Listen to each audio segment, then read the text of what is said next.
Assalamualaikum warahmatullahi wabarakatuh. Selamat sore kepada teman-teman dan Pak Azim. Izinkan kami untuk mempresentasikan proposal penelitian kami yang berjudul Produksi Biodiesel dari Minyak Biji Nyamplung menggunakan Fruit Blender untuk skala rumah tangga. Adapun anggota dari kelompok kami yang pertama yaitu Indah Mariska Aulia Putri, yang kedua Dwi Anggraita, yang ketiga Syupi Lintang Hairunisa, dan yang keempat Isnaini Nur Azizah.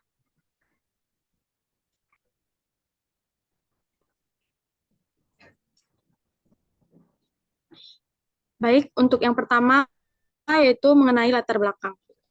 Kelangkaan bahan bakar minyak menjadi salah satu akibat dari menipisnya sumber energi fosil dan permintaan yang terus bertambah karena jumlah kendaraan yang ikut meningkat. Kenapa fenomena penipisan energi ini bisa terjadi? Hal ini dikarenakan sumber energi fosil tidak dapat diperbarui dan memerlukan waktu lama untuk mendapatkannya kembali. Tidak sampai di situ, penipisan sumber energi fosil atau cadangan fosil diikuti dengan meningkatnya pencemaran lingkungan yang berasal dari emisi gas selama proses pembakaran. Oleh karena itu, perlu adanya energi alternatif yang dapat mengatasi dua fokus permasalahan tersebut, yaitu dengan optimalisasi energi dengan langkah nyata, melakukan efisiensi sumber energi terbarukan melalui pembuatan biodiesel dari minyak biji nyamplung.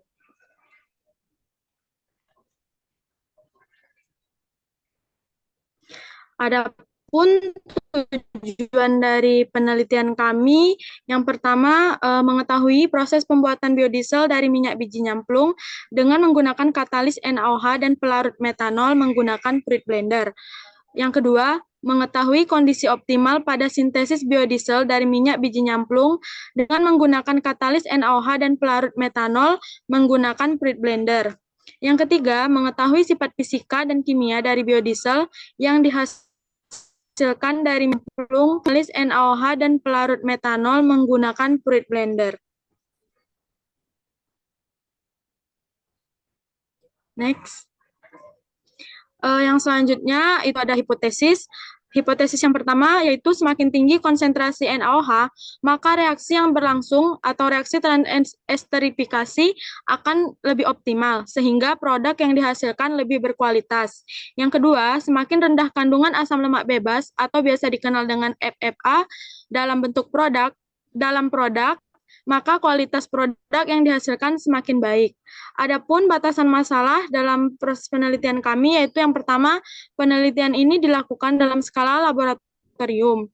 Yang kedua, pelarut yang digunakan dalam penelitian ini ada dan yang ketiga yang digunakan dalam penelitian ini adalah NaOH.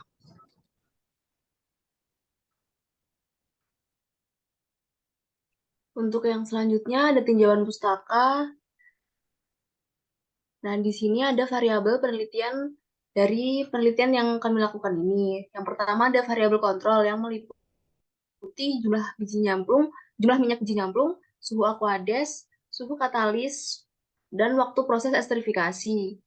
Selanjutnya ada variabel independen yang meliputi lama waktu blender, rasio antara metanol dan minyak, konsentrasi NaOH, kecepatan blender.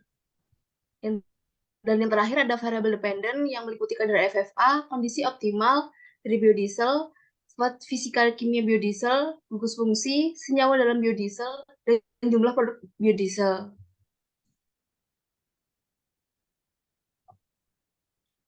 Yang selanjutnya ada biodiesel. Biodiesel sendiri merupakan bahan bakar yang berasal dari asam lemak rantai panjang yang dapat dibuat dari lemak hewan, minyak nabati, ataupun limbah minyak goreng. Biodiesel sendiri merupakan salah satu sumber energi yang menarik dalam pencarian bahan bakar alternatif. Kelebihan dari biodiesel sendiri yaitu merupakan biodegradabilitas, memiliki sifat biodiesel yang bebas dari belerang, tidak beracun, dan merupakan bahan bakar yang ramah lingkungan. Selanjutnya ada metanol. Metanol memiliki rumus kimia CH3OH. Metanol banyak digunakan dalam skala industri, dalam proses mesin pembakaran, pembuatan formaldehid, dimetil ester atau DME, dan asam asetat. Metanol sendiri memiliki sifat yang tidak mudah terbakar. Oleh karena itu, metanol dapat digunakan sebagai pencampur bahan bakar bensin dengan nilai oktan tinggi. Pada pembuatan biodiesel, umumnya melibatkan reaksi metanolisis, yaitu transestrifikasi dengan metanol.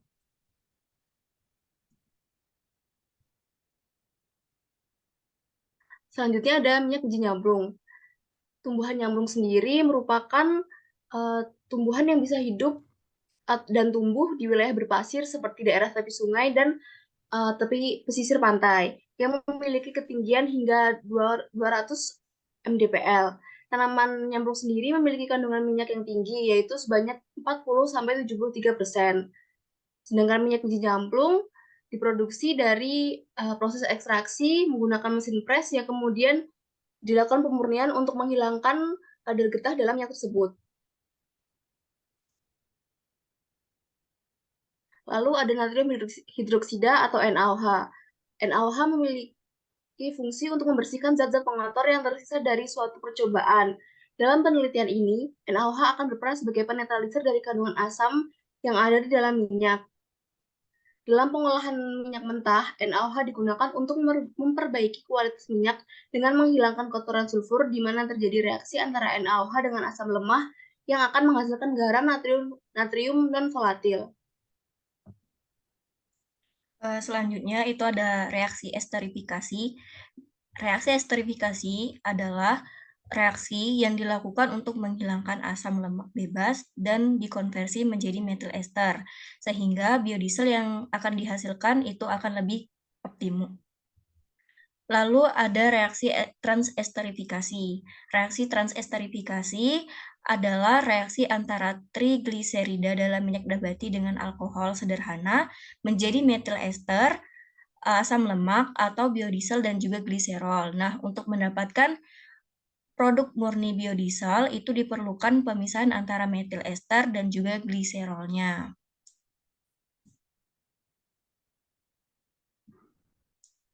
Lalu untuk alat dan bahan, alat yang digunakan pada penelitian ini adalah blender dengan merek Sharp model M121BK, lalu ada Erlenmeyer, pipet tetes, gelas ukur, dan gelas beker dengan ukuran 500 ml, lalu ada neraca analitik, rangkaian alat titrasi, pemanas, dan juga termometer. Selanjutnya, bahan yang digunakan pada penelitian ini, yang pertama itu ada minyak biji nyamplung, kedua metanol, 3 NaOH, indikator PP, H2SO4, dan juga Aquades.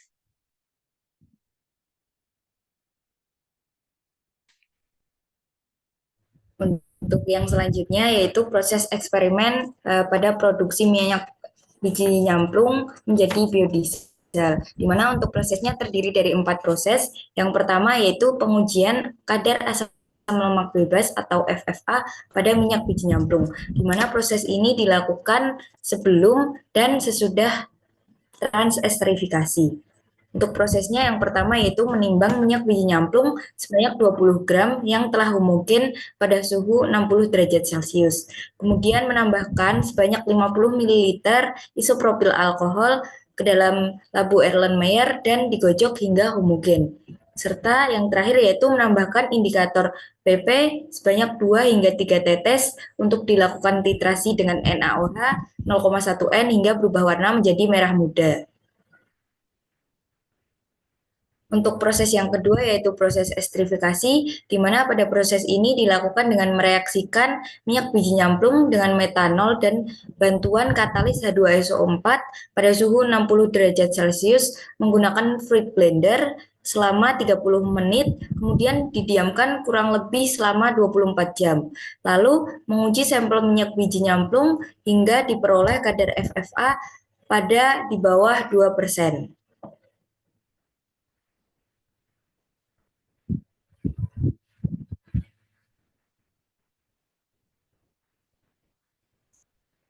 Belakangnya, Wi. Untuk proses yang ketiga itu proses transesterifikasi, di mana pada proses ini dilakukan dengan melarutkan metanol dengan katalis NaOH. Lalu mencampurkan minyak biji nyamplung dengan metanol dan katalis NaOH pada fluid blender dengan berbagai variabel, di mana yang kami ambil di sini yaitu variabel variasi waktu sebanyak 1, 3, 5, 10, 15, 30, 45, 60, 75, dan 90 menit. Untuk variasi yang kedua yaitu variasi rasio metanol dan minyak biji nyamplung dengan perbandingan 5:1, 10:1, dan 15:1. Yang ketiga yaitu variabel konsentrasi NaOH pada 0,5 N, 1 N, dan juga 1,5 N. Serta yang terakhir yaitu variabel kecepatan blender pada variasi kecepatan 1, 2, dan 3.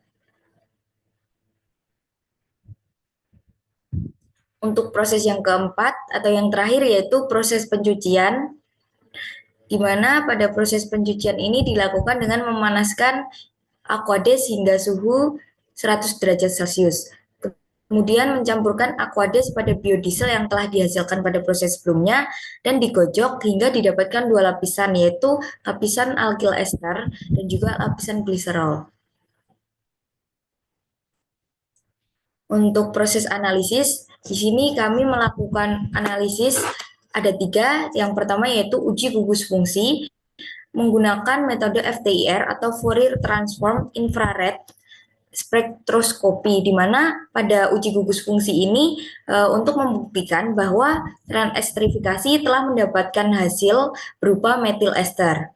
Lalu untuk uji senyawa yang terkandung dilakukan dengan metode GCMS atau gas kromatografi mass spectrometry.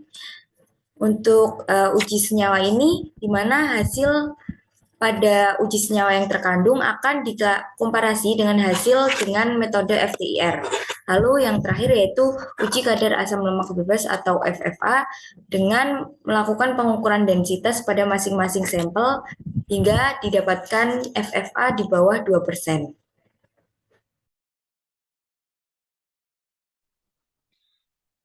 Baik, itu tadi merupakan presentasi kami mengenai proposal penelitian kami. Mohon maaf apabila masih banyak kekurangan. Terima kasih atas perhatiannya. Kami akhiri. Wassalamualaikum warahmatullahi wabarakatuh.